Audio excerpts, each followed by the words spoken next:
Vision impairment is the most common disability for children. It's usually very treatable if it's detected early, but a lot of pediatricians struggle with vision screening. The wall charts are cumbersome to administer, and as a result, practices often take shortcuts and they miss a lot of cases. Well, Kevon Saber is on a mission to change that. GoCheck Kids, where he's CEO, uses a smartphone-based tool for easy vision screening, which integrates with the electronic health record. In this episode of the Health Biz podcast, Kevon traces his journey as a son of Persian and Mexican parents living in immigrant neighborhoods through Santa Clara University, Stanford, Silicon Valley, and now Nashville. A lot of the kids he grew up with have struggled, and some are dead or in prison. Meanwhile, Kevon is a proponent of diversity in healthcare leadership, and he wants his team to reflect the communities they serve. I'm your host, David Williams. Thanks for tuning in, and remember to subscribe to Health Biz.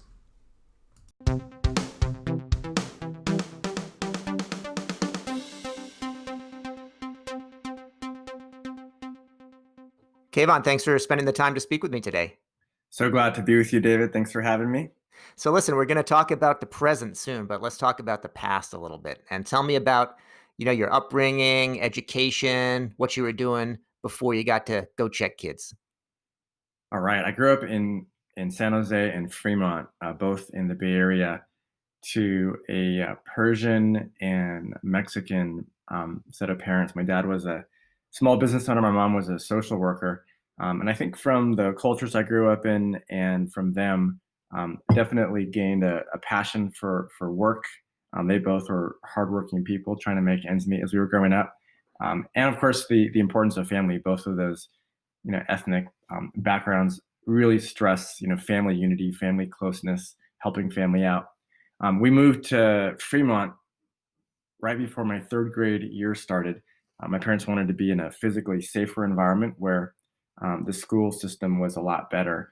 And all of a sudden, I was surrounded, instead of by mostly, Mexican, Vietnamese, and some, white and black students. All of a sudden, I was surrounded by, to a large extent, Chinese and Indian peers who definitely took hard work to a new level, and their families really stressed the value of education. So that got ingrained in me over the next few years.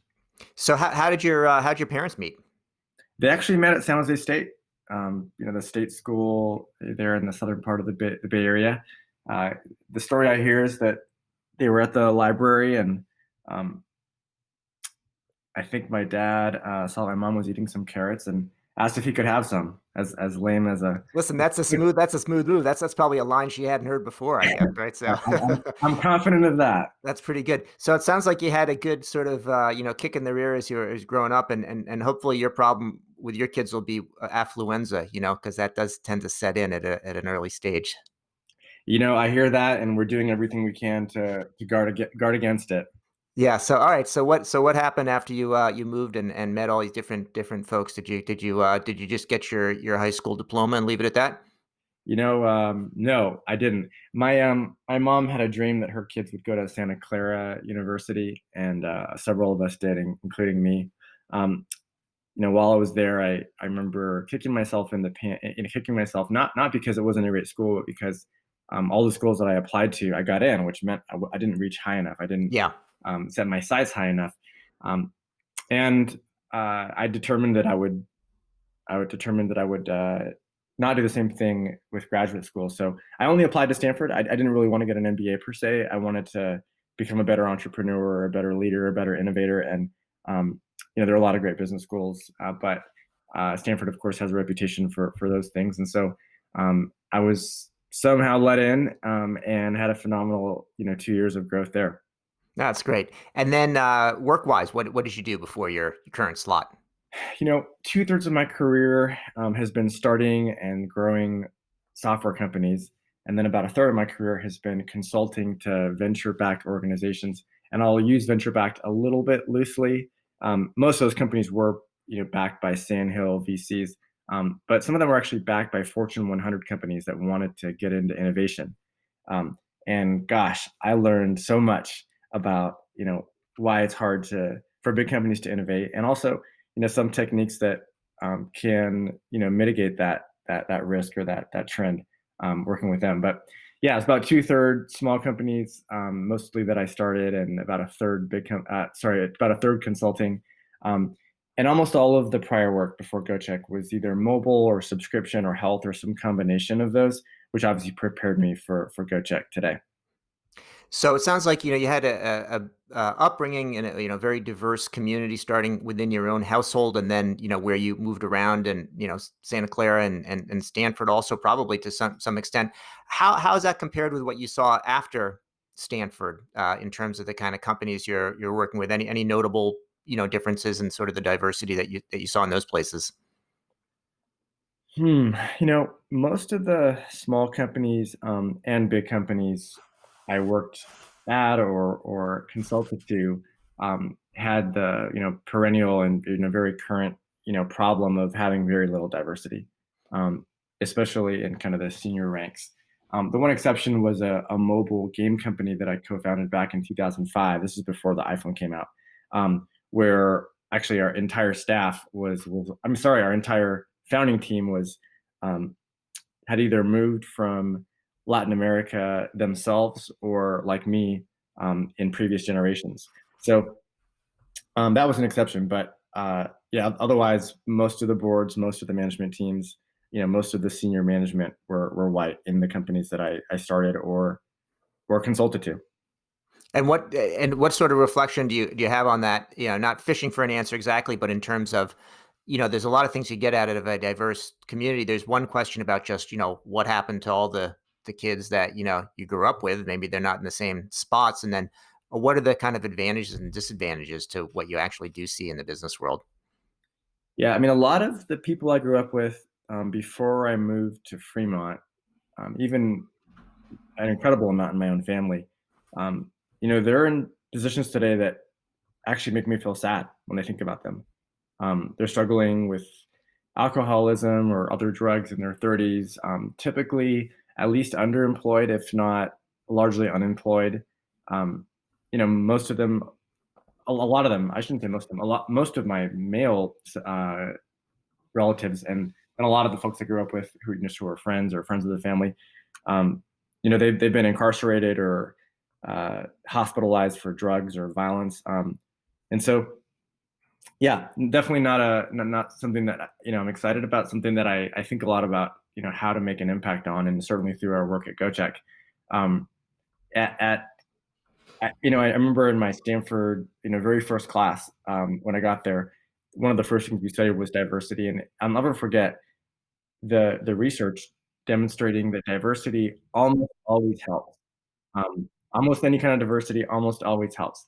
The exception, of course, is diversity of ideology or values, where people actually don't care about the same things. That of course gets in the way. Um, so at GoCheck, we do try to pursue diversity of all kinds, not just sort of the most obvious kinds that you can see with your eyes, but also in terms of background, of experience, diversity of thought, etc. So let's talk about GoCheck and maybe just some background on that before we get into what the company really does. If I think about pediatricians, I spent a lot of time in pediatricians' office as a father of multiple kids. What they do a lot of screenings. What are they typically doing in terms of screenings? The American Academy of Pediatrics does a phenomenal job of providing guidance to the pediatricians on what they should be screening at different ages. And so, literally, at the 3 month checkup, at the 1 year checkup, at the 3 year checkup, they have a checklist that the academy would like them to follow: height, weight, development, vision, hearing. Um, the list goes on. And so, where we fit in all that, is of course vision today. Perhaps we'll do more over time, but we help them comply with the AAP's vision screening requirements from just after birth until age 18 or 21, depending on that exact pediatrician's um, patient population. I've been in a lot of these offices and the smooth ones of which we have, they've got probably this big checklist of things they're going through, but they make it very much like just a kind of a conversation, and they're sort of screening for this and that. Sometimes they'll tell you that, sometimes it's obvious, but there's a lot that they're going through. On all this screening that the pediatricians are doing, is it is it successful? I mean, do they really do they do a good job, or is it just sort of checking off the box? Yeah, by and large, the pediatricians are doing a great job. Where they have affordable equipment, there are some gaps. Vision is a good example. Up until we came along, there was not an affordable, efficient way for them to screen for vision in young kids, and the same is true for the older kids, which is why vision impairments are the most prevalent disabling conditions for children in the U.S. Um, Go ahead. I I think. I no, think. I know, no, I always have questions, but I know that I can, since we're talking about parents and all that. My mother, who was a preemie, she was a twin. She was put in like an advanced class to learn how to read when she was in kindergarten. And then they threw her out because they thought that she was too stupid. But it turned out she had terrible vision.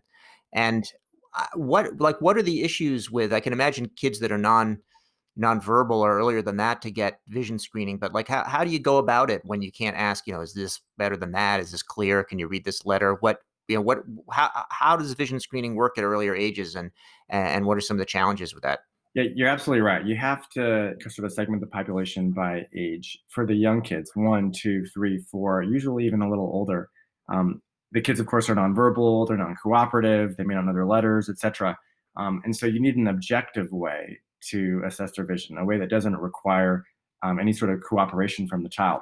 And so the way we do that is by taking a picture of their eyes, and we shine the torch. That's the little flashlight at the bottom of your iPhone. A torch. It sounds either something dangerous or something British. Yeah, exactly. It's the official name that Apple uses for the flashlight when it's dark and you drop your keys, right? You slide up on your iPhone or equivalent on your Android, and you turn on your torch or flashlight. So we use that same lighting mechanism. We shine that towards the child's eyes for some nanoseconds, and then we're analyzing how light is reflecting off their eyes. Now, the child is used to having their picture taken with an iPhone or an Android smartphone, Yeah. so it's totally easy for the child. It's not scary for them like some of the old-fashioned devices are. We analyze how light is reflecting through a combination of computer vision and machine learning, and then we instantly tell that provider this child should be referred because they have a risk factor, or the child does not need to be referred.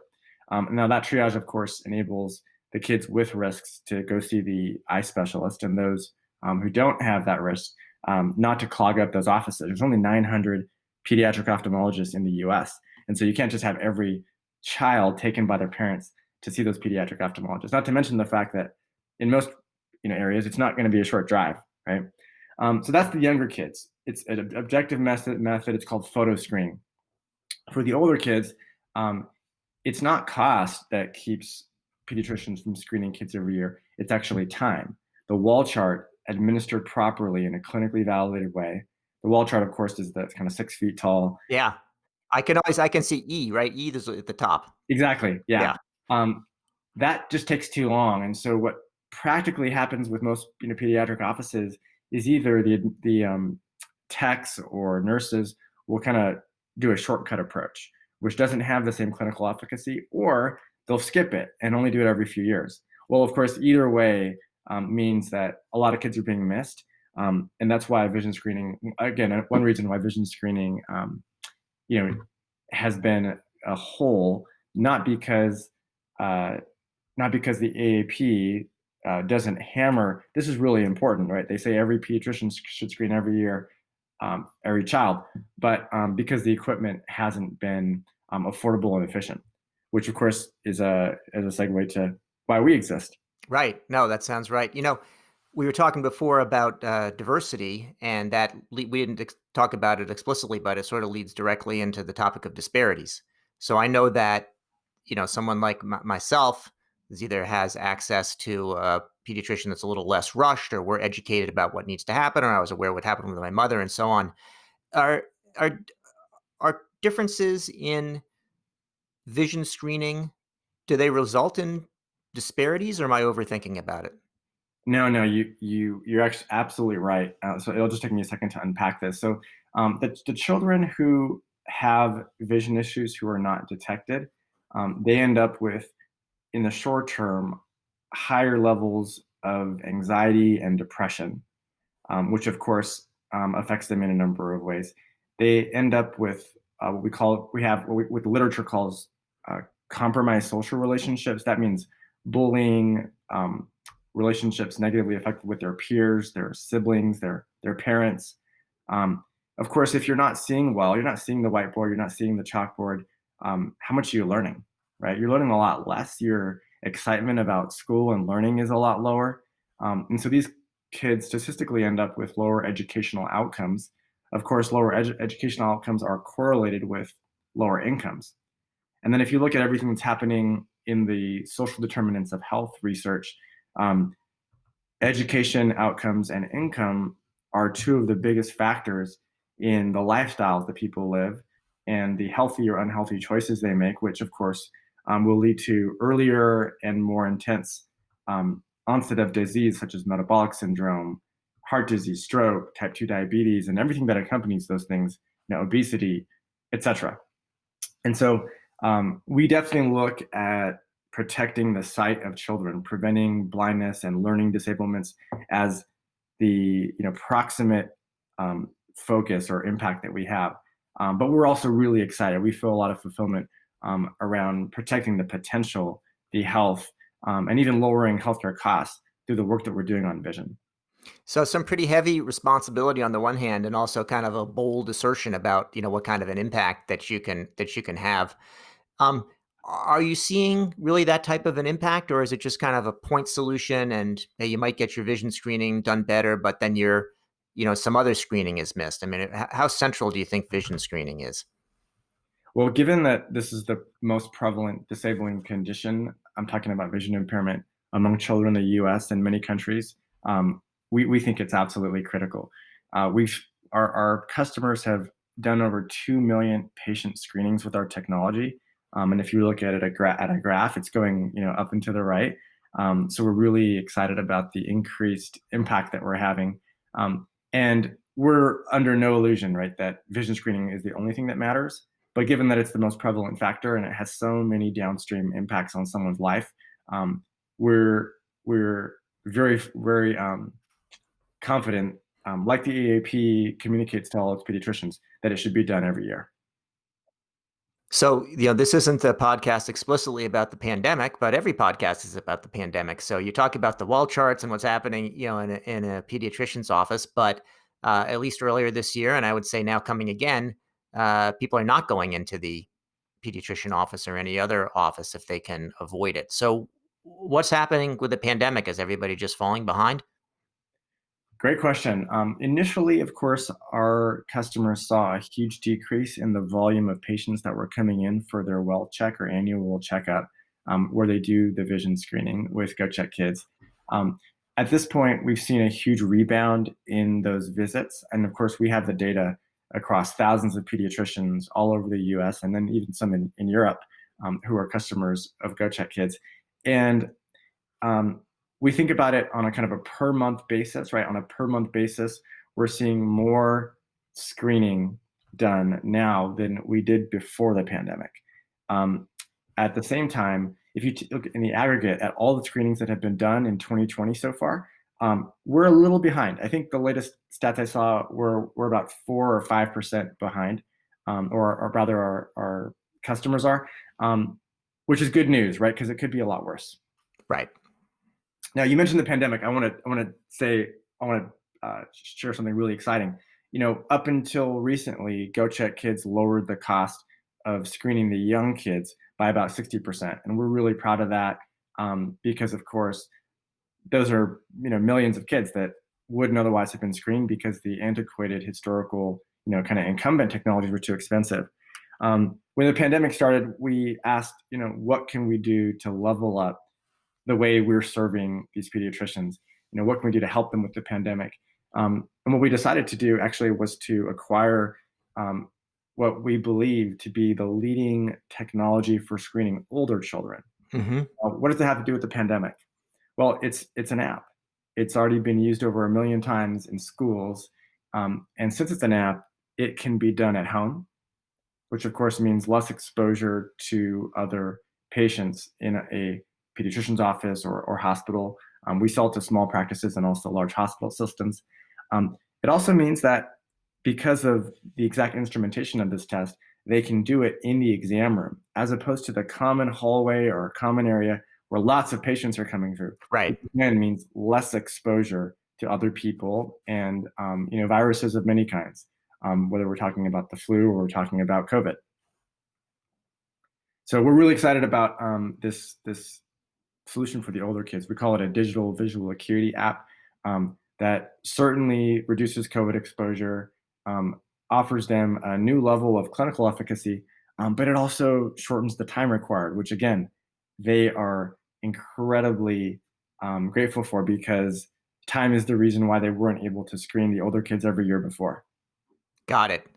So it's good we talked before about, your Stanford and Silicon Valley background. It helps me understand, why you've got a company that is in the midst of all these various business school and Silicon Valley buzzwords like cloud, machine learning, mobile.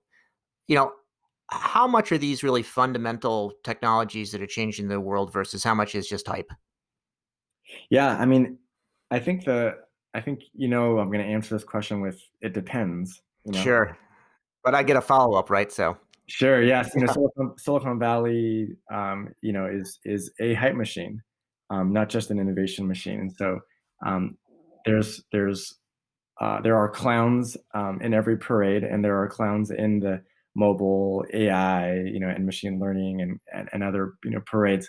Um, but there are also people who are not focused on the hype; they're focused on substance, and they're building solutions that are fundamentally elevating human flourishing. And we hope to that over time, um, the market and the pundits will say go the GoCheck team is a part of that part of the parade. No, that's a good answer. So, I know I give you a hard time about Silicon Valley, but you're not in Silicon Valley anymore. You're in Nashville. Why Nashville? Yeah, before the pandemic, I was spending about two-thirds or three-fourths of the year in Nashville and about 30%, 40%, depending on the year, back in Silicon Valley, where we still have a portion of our team. In fact, almost half our team is still in California, either the San Francisco, Silicon Valley area or Los Angeles.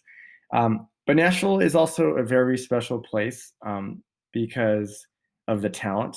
There's a lot of very motivated people, particularly in healthcare, who live here.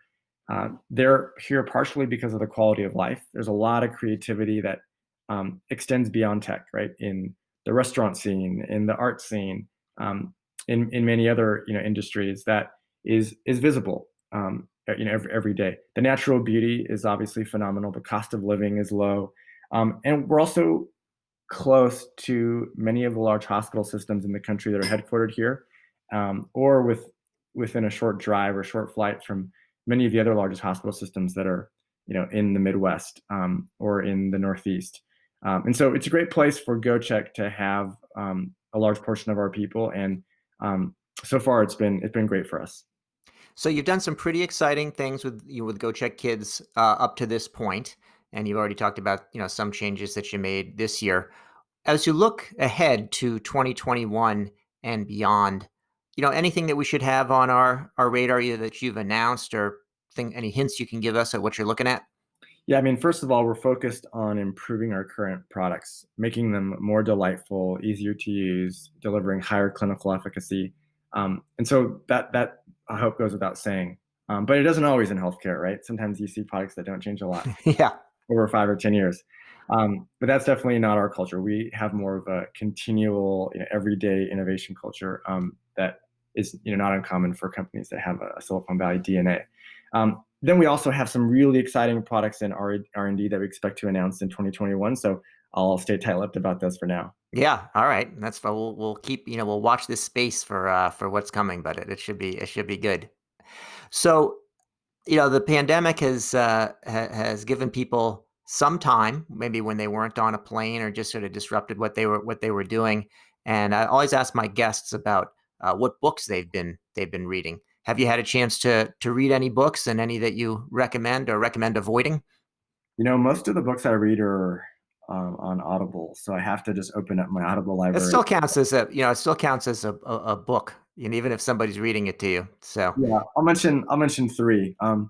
So the first one is very focused on work. It's called The Advantages by Patrick Lencioni. We at GoCheck we say that we exist to innovate for human flourishing. We think about human flourishing really through three dimensions at GoCheck. One is the impact on patients' quality of lives. The second is on healthcare costs. And then the third is around the fulfillment of our teammates, meaning people spend, more time when they're awake at work than any other place, right? And so trying to think about and really iterate, just like we do on our marketing and product fronts internally together, right? Because fulfillment is something we co-create. I can't create that for the rest of the organization, and HR certainly can't. yeah, It's something that we're passionate about, and I think Patrick Lencioni is just a phenomenal thinker on that topic, and The Advantage has been a great resource for us. So I'm rereading it. Organizational health obviously is a big part of teammate fulfillment. now when you're reading or rereading, and if you're using Audible, what speed do you put it on? Good question. I will typically go between 1.5 and 3, depending Okay, on the author, how fast it's read, and what I'm doing. Right. yeah, So if I'm loading the dishwasher, I might be kind of higher on that speed. yeah. But if I'm like running up a hill and I don't want to fall off the hill or injure myself, I might be closer to 1.5. Yeah, it is one of the things, of course, with this podcast, depending on what platform people are using, they can listen to it faster as well. Sometimes you have to make sure that doesn't carry over into real life when you want people to speak twice or three times as fast so they can, keep moving. They're much more insightful at triple speed. There's some people, the really impressive ones are the ones you have to slow down to be able to get all the insight out of it. Usually you can speed it up and still hear all the fluff in between. Anyway, I interrupted you there. It's okay. Let's just say that my wife, I've never gotten in trouble with my wife for exactly what you're talking about. Um, and hopefully I won't with my kids either. The second book is called Halftime. It's by a guy named Bob Buford. I think the tagline rather for the book is something like from success to significance. So it's all about operating from the mindset of serving other people, and how that ultimately is far more fulfilling than the typical ways we measure success. And so it's one thing to understand that concept. It's another thing to actually build those practices into one's life and one's thought patterns. And so I'm really grateful for the work that he's done there. And then the last book I'll mention, it's called Voice of the Heart. Probably we hear a lot about EQ and how it's as important as IQ, and that all has made sense to me for a long time. But how do I actually get better at understanding my own emotions? How do I get better at sort of discerning between one emotion and another, and what do I do with those? The last book I'll mention is called Voice of the Heart by Chip Dodd, and that has been really helpful on that front. Awesome. So, yeah, so no need for a bookshelf, right? You just have to have your phone. Exactly. Yeah, I do find that sometimes the book is just so good, and I'm gonna just literally I'm gonna take notes that replicate the whole book, that I have to just buy the paper copy and Yeah. go back and look at it, and write in the margins and all the rest. No, it sounds good. Well, that should be inspiring for anybody that you can be, CEO and a family member, and still have time to read. So that's terrific. So, Kevon Saber, thank you very much for not just for running GoCheck Kids, but for participating in this podcast as well. And you've given us a few things to look forward to for 2021. So we may well check back. We'll go check back at the time of these new things that are coming out. So thank you. Hey, David, thanks so much for the honor and giving us an opportunity to share why we exist and the impact we're hoping to make more of in the world. You've been listening to the Health Biz Podcast with me, David Williams, President of Health Business Group. I conduct in-depth interviews with leaders in healthcare business and policy. If you like what you hear, go ahead and subscribe on your favorite service. While you're at it, go ahead and subscribe on your second and third favorite services as well. There's more good stuff to come, and you won't want to miss an episode. If your organization is seeking strategy consulting services in healthcare, check out our website, healthbusinessgroup.com.